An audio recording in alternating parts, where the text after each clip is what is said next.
신약성경 260면에 있습니다.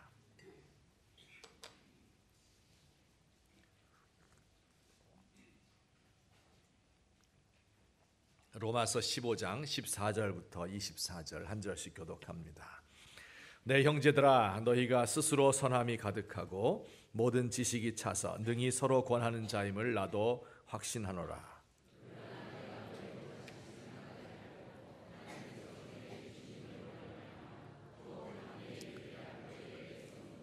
이 은혜는 곧 나로 이방인을 위하여 그리스도 예수의 일꾼이 되어 하나님의 복음의 제사장 직분을 하게 하사 이방인을 제물로 드리는 것이 성령 안에서 거룩하게 되어 받으실 만하게 하려 하심이라.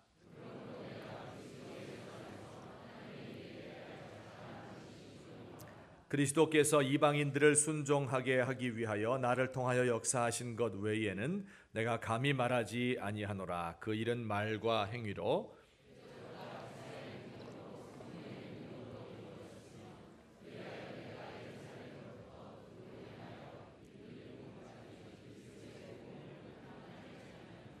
또 내가 그리스도의 이름을 부르는 곳에는 복음을 전하지 않기를 힘썼노니 이는 남의 터 위에 건축하지 아니하려 함이라.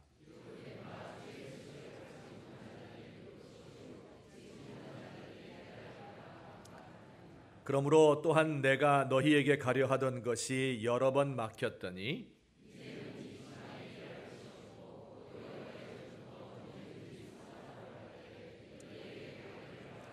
같이 보십니다. 이는 지나가는 길에 너희를 보고 먼저 너희와 석임으로 얼마간 기쁨을 가진 후에 너희가 그리로 보내주기를 바람이라. 아멘. 예전에 수도꼭지를 틀면 더운 물이 나오지 않던 시절이 있었습니다. 더운 물 한 솥을 데워서 온 가족이 함께 사용했지요. 머리를 감을 때 대야에 물을 받아서 한 대야 물을 가지고 머리 감는 거예요. 비누가 잘 지는 빨래비누로 감고 또 대야에 받아놓은 물로 다 씻어내야 됩니다. 그리고 마지막에 한 바가지 물을 퍼서 이것으로 머리를 헹구면 머리 감는 게 끝나요. 사용한 물로 발을 닦고 발 닦은 물로 걸레 빨고 걸레 빤 물로 욕실 바닥을 청소하지요. 지금 같으면 한 사람 사용하는 물도 이보다는 많았을 거예요. 그 작은 한 솥의 물을 가지고 온 가족이 다 사용했습니다. 이렇게 물 쓰는 것을 알뜰하게 쓴다, 그렇게 표현할 수 있겠지요. 종이 한 장을 써도 알뜰하게 쓰는 사람이 있습니다. 앞면에 중요한 거 쓰고 뒷면에 이면지로 재활용하고 남은 여백에다가 영어 단어 외우느라고 까맣게 깜지로 쓰고 너덜너덜해진 이 종이를 비벼가지고 이것을 화장지로 쓰고 까만 거 묻고 뭐 이렇게 되겠죠. 어떤 사람들은 돈을 또 아주 알뜰하게 써요. 10,000원짜리 한 장 가지고 버스비하고 점심은 구내 식당에서 2,500원짜리 커피 300원짜리 뽑아 먹고 웬만한 거리는 걸어 다니고 먹고 싶은 거 있으면 이제 사 먹지를 않고 또 이 대형 그 마트에 가서 시식 코너에 가서 먹고 여성회관 바자회에 가서 옷 사 입고 또 전화도 안 쓰고 카톡하고 웬만한 책은 도서관에서 빌려보고 10,000원짜리 한 장 가지고 하루를 써도 돈이 많이 남습니다. 아주 경제적인 삶이죠. 근데 어떤 사람은 출근할 때 택시 타고 출근하는 길에 카페베네에 가서 커피 한 잔 사 먹으면 9시도 되기 전에 10,000원 다 써버리는 사람이 있습니다. 여러분, 돈을 아껴 쓰고 더운 물 아껴 쓰는 것도 중요한데 더 중요한 게 있는데 그게 뭐냐면 우리의 인생을 알뜰하게 사용하는 거예요. 똑같은 인생이 주어졌는데 어떤 사람은 엄청난 일을 감당하는가 하면 어떤 사람은 그 인생을 다 낭비해 버려요. 젊어서 놀아야 된다. 어릴 때는 컴퓨터 게임에 미치고 학생 때는 여학생 꽁무니 쫓아다니라고 미치고 머리 치장하고 얼굴 화장하고 이제 빅뱅 콘서트 다니느라고 허송세월하고 젊은 청년 시절에는 야 이거 무슨 일을 해야 될까 하고 이리집적 저리집적 하다가 일이 잘 안 풀리고 결혼해서는 아내와 불필요한 감정 싸움 하느라고 시간 다 보내고 작년에는 뭐 하나 이룬 것 없어. 그래서 허탈한 마음 술로 시간 낭비 돈 낭비하고 노년에는 후회와 절망으로 가는 세월 붙잡을 수 없어서 한숨만 쉬다가 가는 낭비하는 인생이 있다 그 말이에요.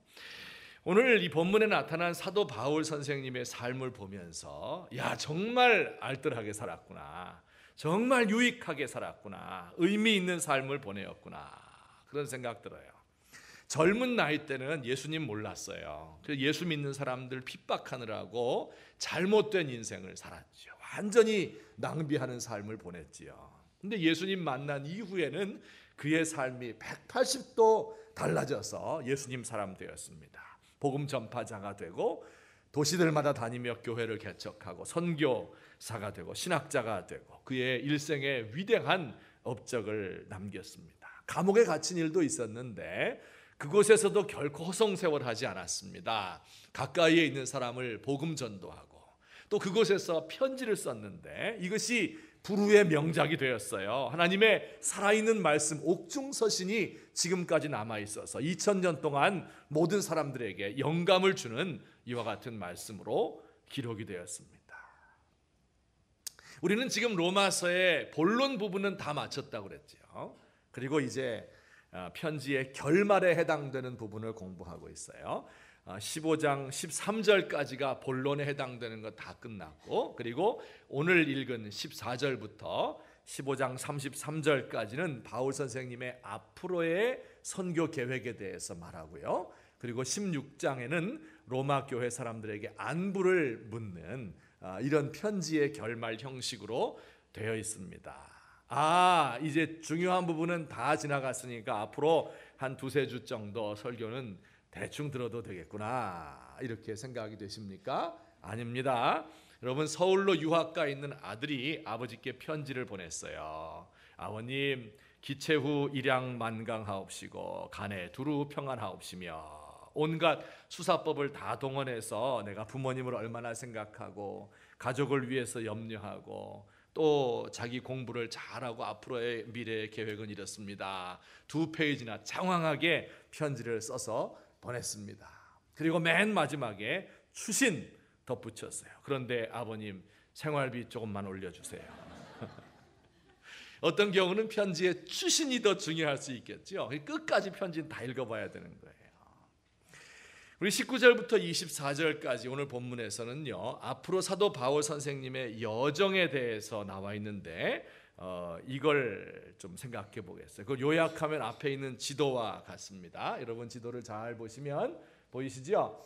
요 1차 전도 여행을 갈라디아 지방에서 그가 했어요. 그다음에 2차 전도 여행은 파란 곳으로 표시되어 있는 그리스와 마케도니아 지역에서 전도했고요. 3차는 오늘날로 말하면 터키 지역이지요. 여기에서 1, 2, 3차 전도 여행을 다 마쳤습니다. 그리고 일루리곤까지 복음이 전파됐다 이렇게 말하는데 일루리곤까지 아마 간 것은 아니고 지금으로 말하면 알바니아와 또 유고슬라비아와 이런 곳입니다. 여기까지 가신 것은 아니고 2차와 3차 때 전도했던 사람들이 그곳에 가서 교회를 개척하지 않았나 이렇게 생각이 됩니다. 이제 이곳에는 복음이 다 전파가 된 거예요. 그런데 로마 지역에는 이미 예수 믿는 사람들이 있었어요. 그렇죠? 그들에게 보낸 편지가 뭐예요? 그게 로마서거든요. 그래 이 로마에는 이미 예수 믿는 사람이 있었기 때문에 거기 가서 복음 전할 필요는 없고 그런데 사도 바울 선생님 마음속에 스페인이 남아있어요. 서바나라고 이야기를 합니다. 이곳에 가서 복음을 전해야 되겠다 그런 생각이 들어요. 그래서 이제 로마 사람들에게 편지를 쓰는 겁니다. 내가 잠시 후에 우선 예루살렘에 들렸다가 예루살렘에 왜 가느냐? 이것은 다음 주에 이야기할 테니까 다음 주에 결석하면 안 되겠어요? 아주 중요한 얘기가 남아있어요. 그 다음엔 로마로 가야 되겠다. 그 다음엔 로마에 가서 어떻게 해야 되겠다는 거예요. 그 로마를 이미 예수 믿으니까 거기에 또 전할 필요는 없죠. 너희가 있는 로마 교회를 선교의 전진 기지로 삼아서 스페인까지 복음을 전해야 되겠다. 이렇게 계획을 이야기하는 거예요. 다시 한번 요약해요. 1, 2, 3차 전도 여행을 통해서 일루리곤까지 이렇게 넓은 지역에 복음을 전하게 되었어요. 이것은 그 지역의 모든 사람이 다 믿었다는 뜻이 아니고 대도시들, 거점 도시들마다 복음을 전했다는 뜻이에요. 이제 그는 예루살렘에 갔다가 로마에 가려고 하는데 왜 간다는 거예요? 스페인에 가서 복음 전할 복음의 전진 기지를 삼기 위해서 가려고 한다.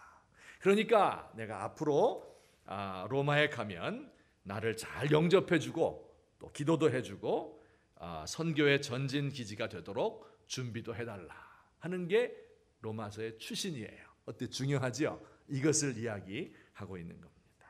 자, 그런데 여기서 우리가 볼 수 있는 것, 이 사도 바울 선생님 얼마나 놀랍고도 방대한 인생 설계입니까?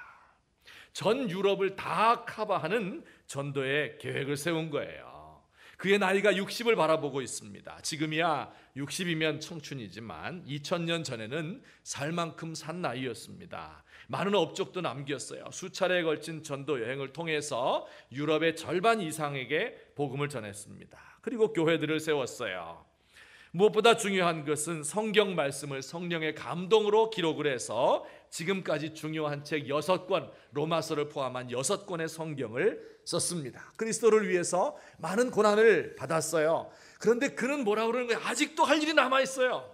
로마의 전진 기지를 만들고 스페인까지 복음을 전해야, 그 당시는 땅끝이었거든요. 스페인이. 그곳까지 가야 내 사명이 끝나겠다. 이런 자신의 앞으로의 인생 설계를 이야기하는 것입니다. 이 여행한다고 하는 것은 대단히 어렵지요. 오늘처럼 비행기 타고 좋은 에어컨 나오는 차 타고 여행하는 것이 아니에요. 작은 배를 타고 온갖 멀미를 다 해가면서 한 달, 2달 걸친 긴 여행을 해야 돼요. 말라리아와 같은 풍토병이 기다리고 있습니다. 복음을 환영하는 사람도 있지만 바울을 잡아 옥에 넣고 매를 때리고 죽이려는 사람들도 많이 있었습니다. 그런데 그런 가운데서도 앞으로 이런 선교의 계획을 설명하고 있는 겁니다. 더욱더 놀라운 것은 오늘 20절 말씀이에요. 우리 같이 한번 또 읽어보겠습니다. 시작. 또 내가 그리스도의 이름을 부르는 곳에는 이는 남의 터 위에 건축하지 아니하려 함이라. 그리스도의 이름을 부르는 곳에는 복음을 전하지 않겠다. 이건 로마 교회를 가리키는 말이죠. 이미 로마에 복음이 전달되었기 때문에 그곳에 가서 또 전도할 필요는 없다. 왜냐하면 나는 남의 터 위에 건축하기를 원하지 않는다. 무슨 뜻이에요? 그가 복음 전하는 원칙이에요.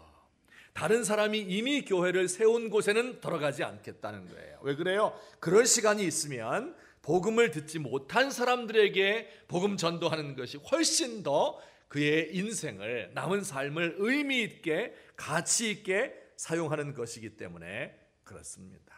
이게 사도 바울 선생님의 인생 설계예요. 앞으로 이런 계획을 가지고 있다고 말씀하고 있는 거예요. 자, 그러면 오늘 이 말씀이 오늘 우리에게는 어떤 의미가 있을까요? 사도 바울 선생님이 어떤 마음을 가지고 있었길래 이렇게 자신의 삶을 의미 있게 살았을까요? 어떻게 하면 우리도 이 바울 선생님처럼 우리의 삶을 유용하게, 의미 있게, 알뜰하게, 경제적으로 살 수 있을까 하는 것을 오늘 생각해 보려고 합니다. 본문의 의지에서 두 가지로 나누어서 생각해 봅니다. 우선 첫째, 다 같이 보겠어요. 시작. 은혜로 받은 사명을 소중히 여겨 그 사명에 집중하자. 집중하자. 사명이 무엇인지를 알아서 그 사명 따라 살자. 16절에 같이 읽겠습니다. 시작. 이 은혜는 곧 나로 이방인을 위하여 그리스도 예수의 일꾼이 되어 하나님의 복음의 제사장 직분을 하게 하사 이방인을 제물로 드리는 것이 성령 안에서 거룩하게 되어. 사도 바울 선생님이 사명의 사람이다 하는 것은 우리가 잘 알고 있습니다. 말씀드릴 필요가 없어요. 예수를 믿은 후에 이방인의 사도로 부르심 받았다. 또 오늘 본문에 보니까 하나님 복음의 제사장이 되었다. 제사장은 어떤 사람이에요? 과거 구약시대 이스라엘 백성들, 그 백성들과 하나님을 연결시켜주는 사람이었죠. 백성들이 지은 죄를 가지고 하나님 앞에 나아가서 대신 사죄하고 용서를 받고 하나님의 말씀을 들어서 이들에게 가르치는 이런 역할을 하는 분이 제사장이었어요. 지금 사도 바울 선생님이 그런 사명을 맡았다는 거예요. 이방인의 제사장으로서 이들을 위해서 복음을 전하고 그들을 대신해서 기도해주는 이런 사람으로 자신의 사명을 생각한 겁니다. 자, 그런데 여기 중요한 단어 한 가지가 있는데요. 사도 바울 선생님은 지금 이렇게 자기가 사명 받은 것을 은혜라고 표현하고 있어요. 아까 16절에 보니까 이 은혜는 곧 나로 이방인을 위하여 그리스도의 일꾼이 되어서 그들을 위한 제사장 직분을 감당하도록 하는 것이다. 무슨 뜻일까요? 자기가 이렇게 사명 받은 것을 왜 은혜라고 표현했을까요? 이게 너무 소중한 것이기 때문에. 자, 보세요. 하나님께서 자기에게 이방인들을 맡겨주신 이것이 하나님의 은혜다. 그 말은 이걸 이렇게 하나님이 나를 인정해 주셔서 나를 귀하게 여기어서 이 중요한 직분을 맡기셨다는 거예요. 내가 만약에 그곳에 가지 않으면, 스페인에 가지 않으면 복음이 전파되지 않잖아요. 그러면 그들은 멸망될 수밖에 없는데 그들을 구원해내는 도구로 나를 사용했다는 것이 은혜라는 거예요. 나는 충성되지도 못한 사람이고 죄인에 불과한 사람이었는데 나를 바꾸어서 충성되게 여기어서 나에게 사명을 맡겨주셨습니다. 이것을 은혜로 주셨습니다. 이렇게 표현하고 있는 거예요. 중국 전국시대 위나라에 위대한 장군 한 사람이 있었어요. 그 사람의 이름은 오기라는 분입니다. 그는 그 나라의 총사령관 대장이었는데 그럼에도 불구하고 그는 말을 타지 않았습니다. 병사들과 마찬가지로 식량과 의복 등을 군장을 등에 짊어지고 행군을 했어요. 똑같이 밥 먹고 침대에 누워 자지 않고 똑같이 진창바닥에서 잠을 잤습니다. 이런 오기 장군을 이 병사들이 존경하고 따랐겠지요. 그런데 어느 날 그의 부하 병사 중에 한 사람이 그 등에 악성 종기가 났습니다. 여러분 혹시 등에 종기나 보신 분 있으십니까? 안 나봤으면 말을 하지 마세요. 얼마나 아프게, 거기에 20kg, 30kg 군장을 짊어지고 행군을 해야 되는데 등에 종기가 났으니 얼마나 괴로웠겠어요. 그러니까 고통스러워하고 있는데 이 총사령관인 오기 장군이 와서 그 병사의 옷을 벗기더니 그의 얼마나 더럽겠어요. 몇 달 동안 목욕도 안 하고 그 몸에 이제 입을 대고 그 병사의 고름을 친히 빨아내어서 치료해 주었어요. 그 당시에 뭐 종기 치료법이 있겠습니까? 이 고름을 빨아서 치료해 주었던 거예요. 이 소식이 그 병사의 고향에 어머니의 귀에게까지 들어갔습니다. 근데 어머니가 그 소식을 듣자마자 갑자기 대성통곡을 하며 울부짖는 것이에요. 그래 이웃 사람들이 영문을 몰라서 물어봤습니다. 아니 이보게, 자네 아들은 일개 말단 병졸 사병에 불과한데 총사령관이 그의 종기를 빨아주는 이런 분에 넘치는 대접을 해주었다는데 기뻐할 일이지, 잔치해야 될 일이지 어째 이렇게 슬퍼하고 있는가, 왜 통곡을 하고 있는가, 이렇게 그 어머니에게 물었어요. 그랬더니 어머니가 대답했습니다. 몇 해 전에 이 애비, 자기 남편이지요, 그도 전쟁터에 나갔는데 등에 종기가 났다는 거예요. 그런데 그 종기의 고름을 이 오기 장군께서 직접 입으로 빨아내어서 똑같이 치료를 해줬다는 거예요. 그러자 그 애 아버지는 오기 장군에게 깊은 은혜를 입었다 하면서 전투에 앞장서서 나가 싸우다가 그만 죽고 말았다는 거예요. 자, 그런데 이번에는 아들이 이 오기 장군에게 그런 깊은 은혜를 입었으니 틀림없이 이놈도 은혜를 갚는다고 용감히 싸우다가 죽을 게 뻔한데 내가 지금 울지 않게 생겼습니까? 이렇게 대답을 했다는 거예요. 여러분 보세요. 한 나라의 장군이 그 종기에 고름 빨아준 것 때문에 그를 위해서 목숨을 바친다고 한다면 우리 하나님께서 우리를 인정해 주시고 우리를 알아주시고 우리에게 은혜로 사명을 주셨는데 내가 그것을 어떻게 모른 척할 수가 있겠습니까?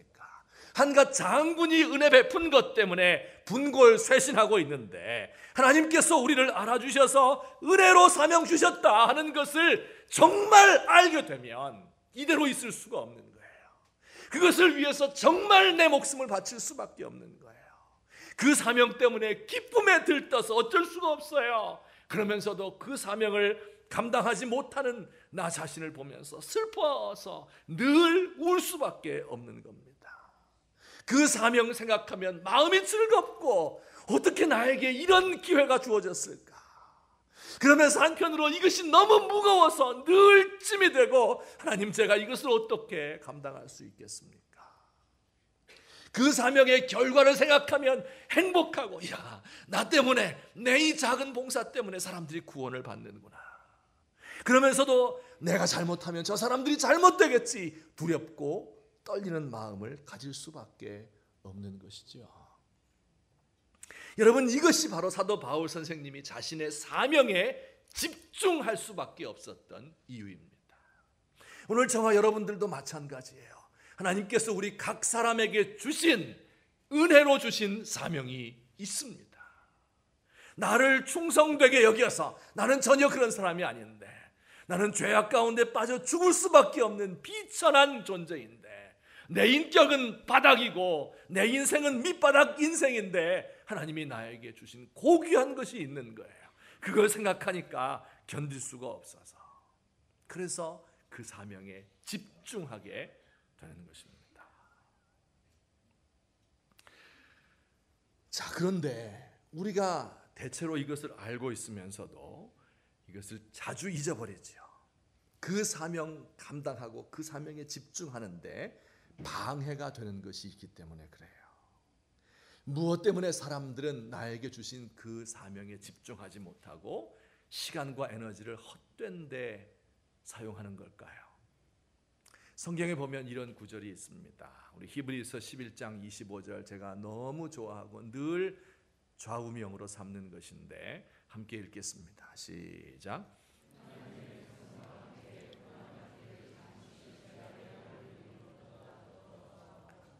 이것은 모세에 관한 이야기죠.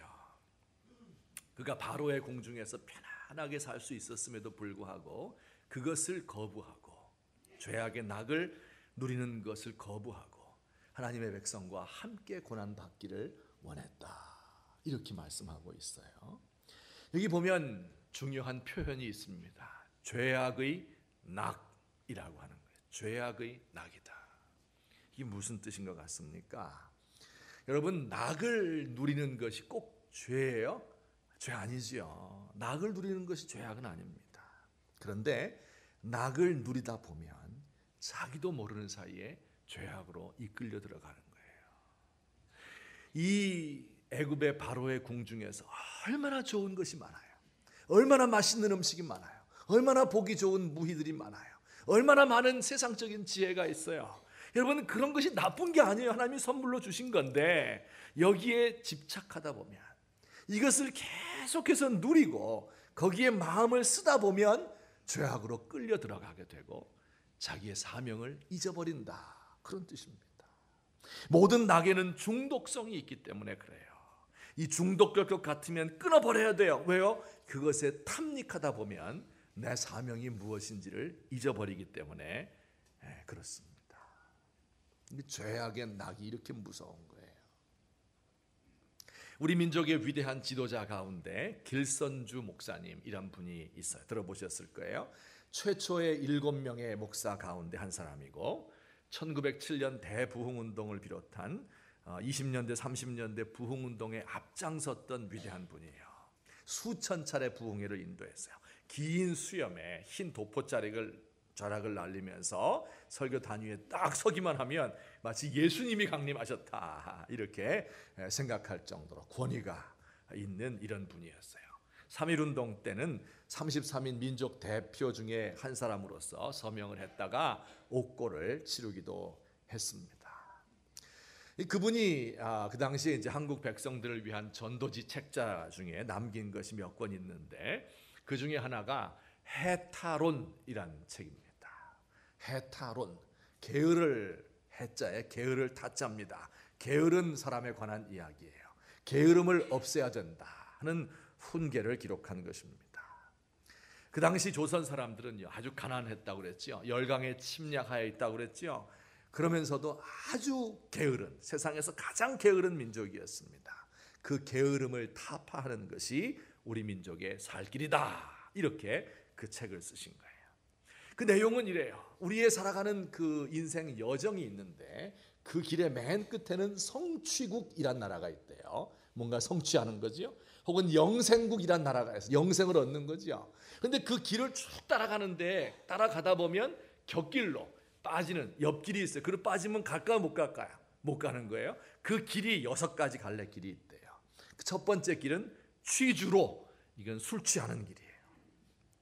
두 번째 길은 연락로, 이것은 잔치하고 즐기는 것, 사치와 노름에 빠지는 것, 쇼핑 즐거워하는 것, 게임 좋아하는 것, 이런 거 연락하는 것.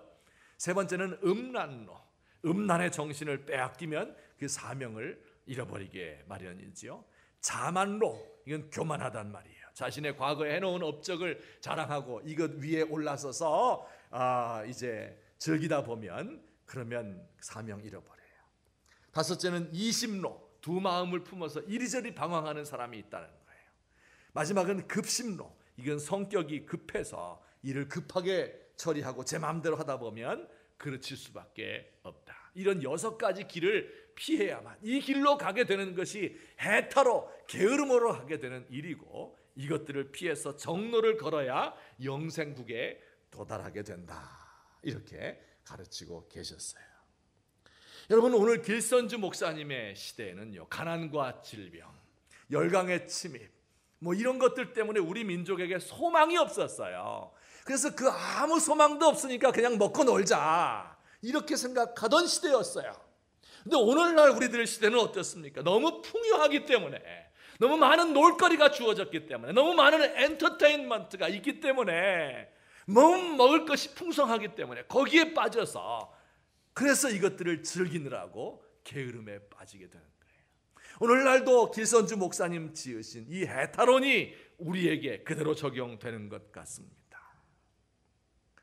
여러분, 우리 가운데 어떤 사람 중독에 빠져 있고, 사치와 노름 때문에, 육신의 정욕과 안목의 정욕과 이생의 자랑 같은 것 때문에, 어떤 사람은 시기와 질투하는 것 때문에 날을 새는 거예요. 여러분, 그런 것 때문에 곤욕을 당하면요, 며칠 동안 일을 잘 못해요.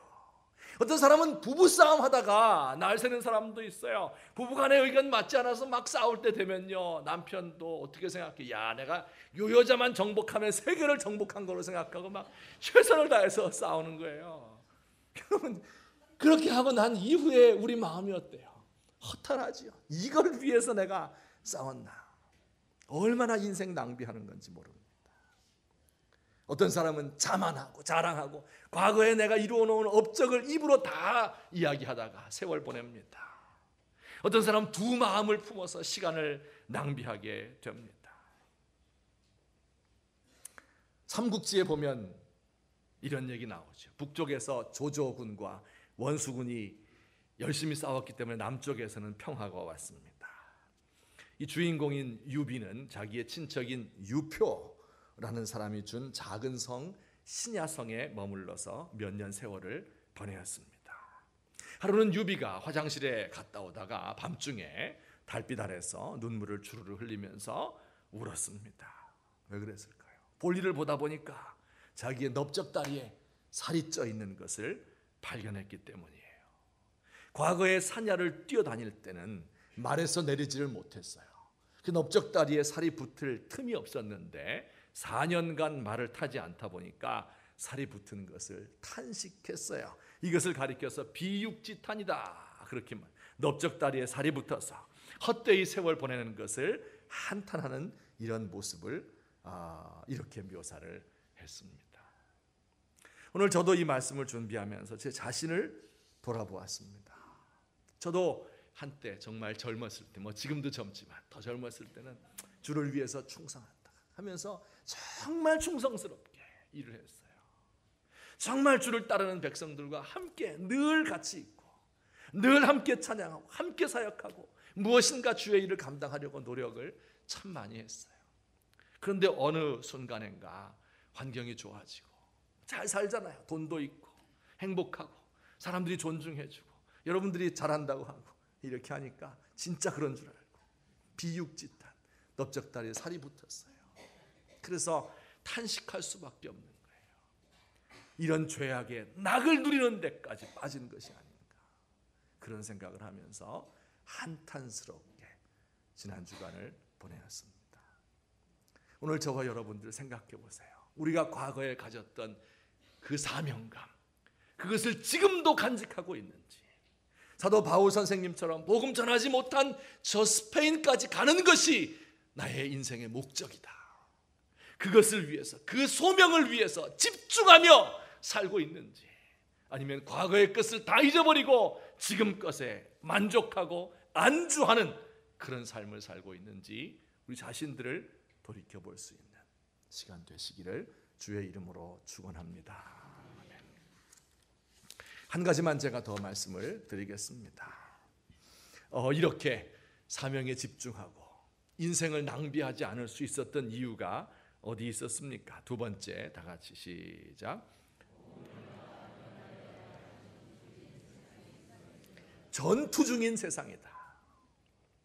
그걸 기억했다는 거예요. 1차, 2차, 3차 갈라디아, 그리스, 터키 지방 일루리곤까지 복음을 다 전했어요.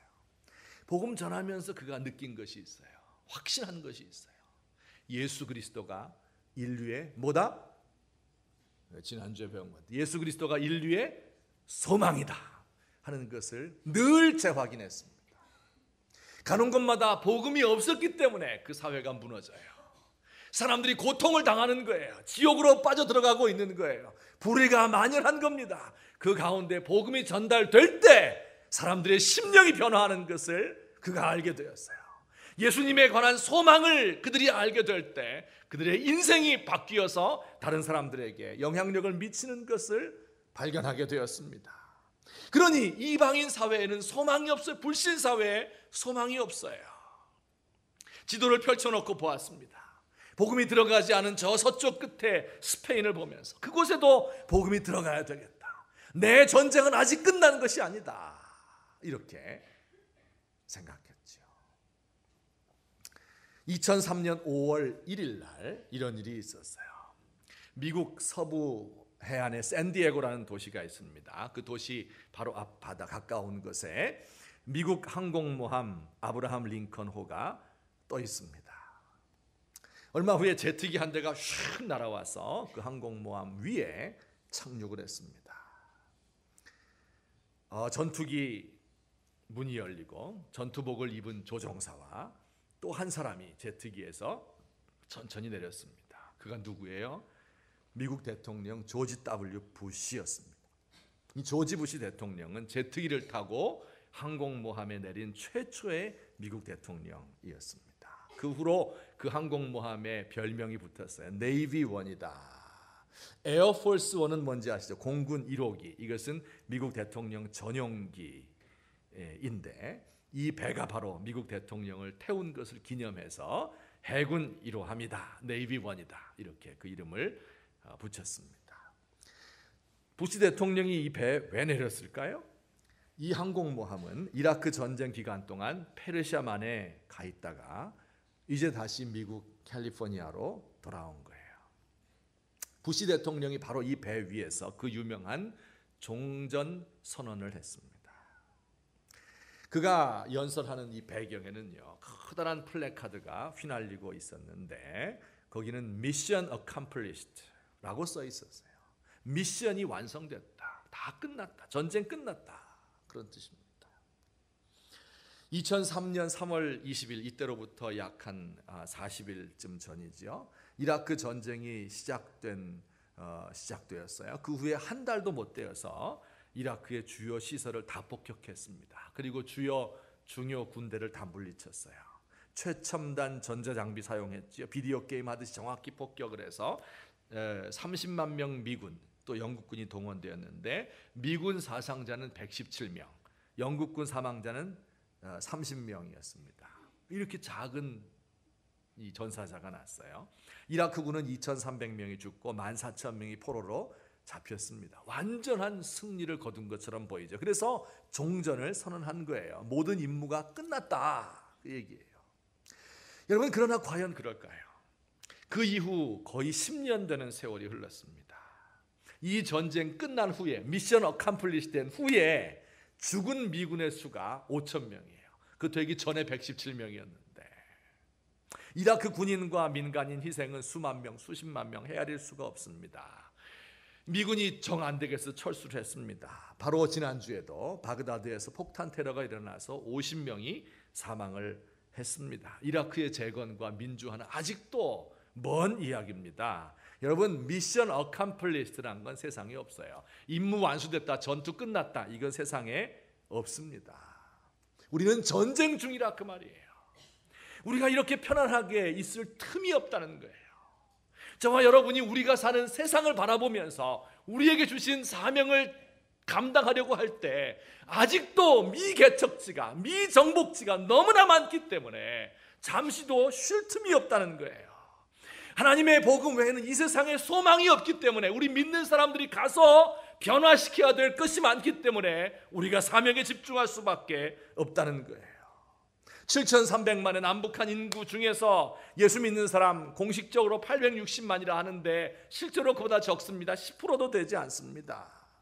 점점 예수 믿는 사람 숫자가 감소하고 정말 믿음 있는 사람이 얼마나 되는가 제가 의심할 수밖에 없습니다.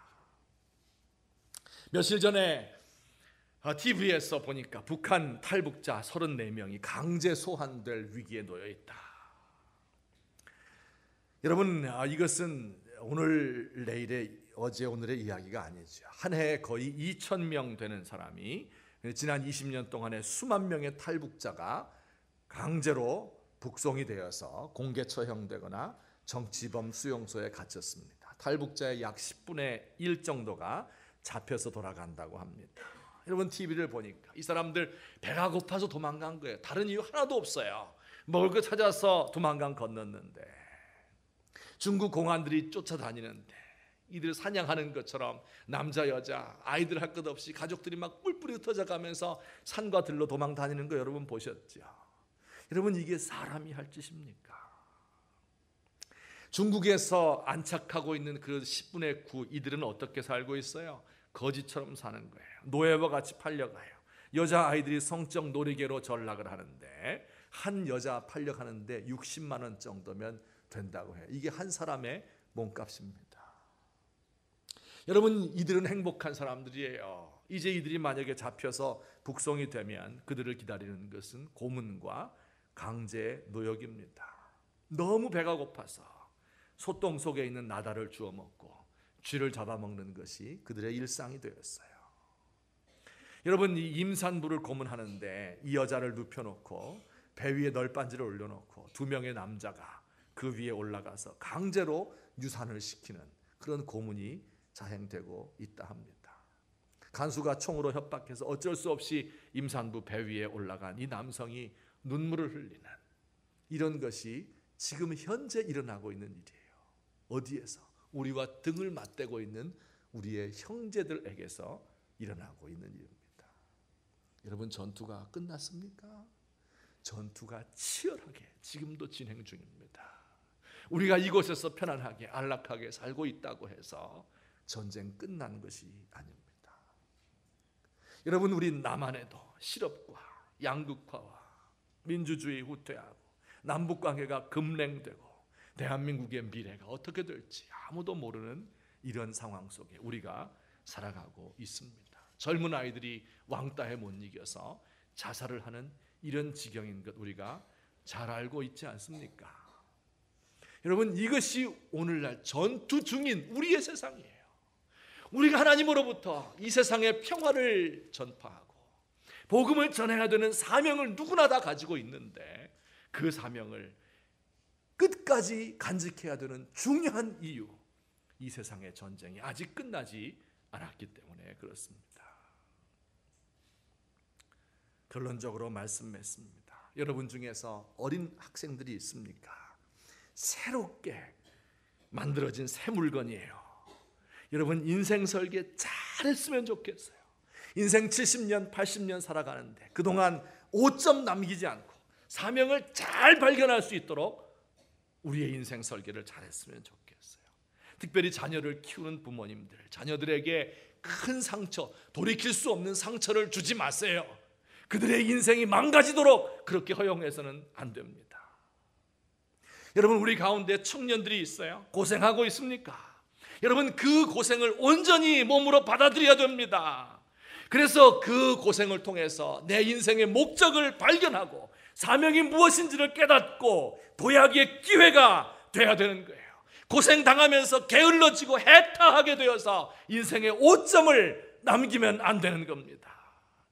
여러분 중에 장년들이 계십니까? 젊은 시절에 과거에 결심했던 것 어디에 갔어요? 그 패기가 어디에 갔어요? 그 신앙이 어디 있어요? 초심으로 돌아가야 되는 거예요. 내가 하나님 앞에서 부름받던 그 시절, 죄인이고 보잘것없고 쓸모없는 이 밑바닥 인생을 하나님이 구해주셔서 나에게 사명 주신 그 은혜를 기억해야 하는 겁니다. 여러분, 가끔 보면 40대 말 50대 된 사람, 이런 분들이 신학교에 오는 거예요. 그래서 제가 그들에게 물어봐요. 아니, 지금 인생 끝날 때가 다 돼가는데 이제 은퇴 준비를 해야지 뭘 신학교에 오느냐. 내가 지난 20년 동안 이 직장 생활을 했는데 앞으로 10년 더 하면 마치게 되는데 이렇게 내 인생 끝날 생각하니까 끔찍해서 왔습니다. 앞으로 길이 있건 없건 그런 게 문제가 아니에요. 여러분, 지금 우리가 살아가고 있는 이 삶이 과연 우리 가족과 나만을 위한 이기적인 삶인가? 정말 하나님께서 나를 위해 주신 사명을 감당하고 있는가 하는 것을 돌이켜보는 그런 우리의 삶이 되어야 됩니다.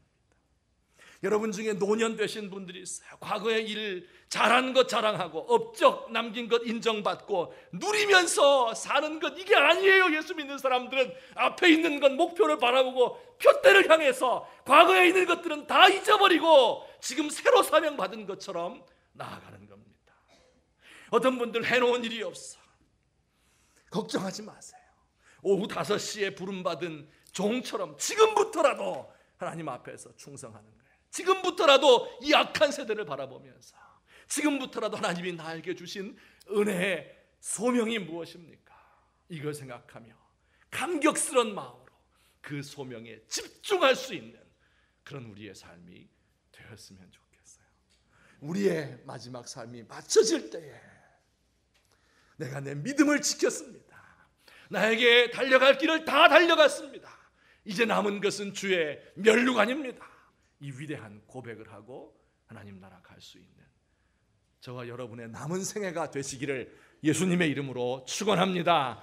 아멘. 우리 같이 기도하시겠습니다. 오늘 들은 말씀을 생각하면서 먼저 하나님 앞에 좀 회개하는 기도를 드렸으면 좋겠어요. 하나님, 제가 사명 정말 이 죄악의 낙을 누리느라고 잊어버린 사람들이 있어요. 이건 그건 뭐 할 거예요? 그거 정말 쓸데없는 것, 여기에 우리의 시간을 다 보내고 내 체면 세우느라고 이거 시간 다 보내고 사회적 지위를 유지하려고 하나님의 말씀 다 잊어버리고 이렇게 살았습니까? 인생 낭비하며 살았습니까? 하나님, 저를 불쌍히 여기시고 용서해 주십시오. 내 바로 곁에 고통하고 신음하는 이웃들이 있는데 그것을 모르고 전쟁 다 끝난 것처럼 죄악의 낙을 누리며 살지 않도록 하나님, 저의 남은 생을 붙들어 주십시오. 하나님 앞에 간절히 기도하시겠습니다. 사랑의 하나님 아버지, 은혜를 감사합니다. 아버지 하나님이여, 주께서 나에게 은혜로 주신 이 복음이 있습니다. 아버지 하나님, 이것을 잊지 않고 늘 기억할 수 있도록 하여 주옵소서. 하나님 아버지, 아버지 죄악의 낙을 누리다가 허송세월하다가 아버지 주님 나라 갈까 두렵습니다.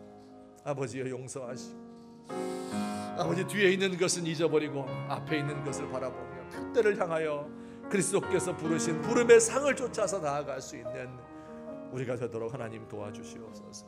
아버지 하나님, 나의 연약한 것 주님 앞에 고백합니다. 오 하나님 아버지, 불쌍히 여기시고 도와주시옵소서. 하나님 아버지, 도와주시옵소서. 주의 성령께서 우리와 함께 하시고 주의 능력으로 우리 가운데 역사해 주시옵기를 간절히 소망합니다. 오 하나님 아버지, 도와주시옵소서. 하나님 아버지, 주께서 오늘도 우리 가운데 역사하시고 주의 말씀으로 충만케 하시고 주의 뜻을 바로 깨달아갈 수 있도록 하나님 아버지 인도하시고 도와주옵소서. 감사합니다. 우리 남은 생을 주께 의탁합니다. 아버지, 이 종의 남은 생을 주께 의탁합니다.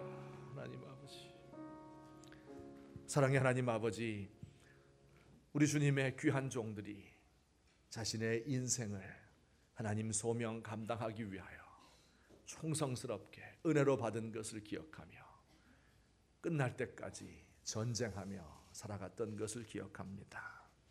하나님, 우리가 죄악의 낙을 누리느라고 이 세상의 모든 좋은 것들 때문에 사명을 잊어버린 적이 있었습니까? 하나님, 나의 삶이 안락하다고 해서 내 곁에 있는 형제들을 잊어버린 적이 있었습니까? 하나님, 주께서 우리에게 주신 사명 무엇인지 분명히 알게 하시고 그것에 집중하게 하시고 게으르지 않게 하시고 죄짓지 않도록 우리를 도와주옵소서.